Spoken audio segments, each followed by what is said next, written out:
My understanding of resilience is that this term means getting back to normal or even improving your livelihood situation after a critical or problematic, even traumatic event.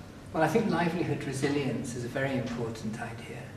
And it's important because resilience has been used and abused as a term. And for some people it means simply bouncing back to the position that we might have been at before a problem occurred.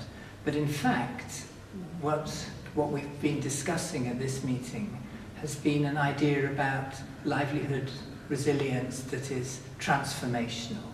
In other words, it's about taking the opportunity to rebuild better and to strengthen livelihoods and to question some of the structural conditions that produce very poor livelihoods. It gives us a new lens to think about all the different ways that people need to be resilient, not just in terms of environmental or ecological or infrastructure, but the social as well.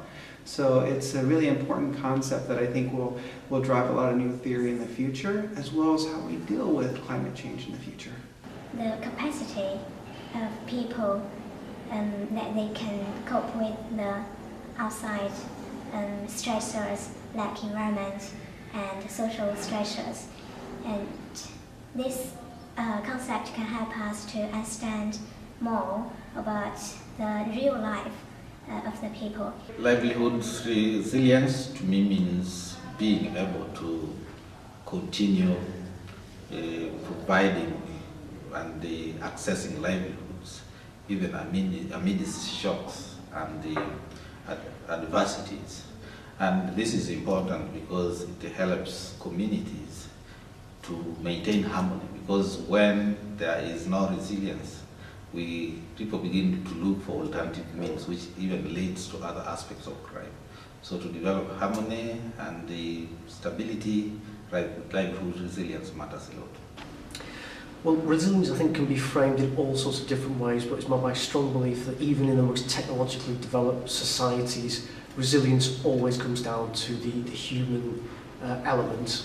And for me, that's why livelihood resilience is important.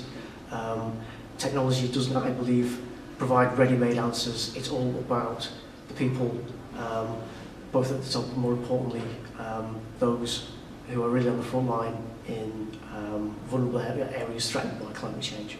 Livelihood resilience for me is the basis for dignified human survival. Livelihood resilience is of critical importance because it is an essential part of protecting people's human rights. Without livelihood resilience, people are not going to be able to live in habitable places, meaning homes that provide them with shelter, with adequate water and food.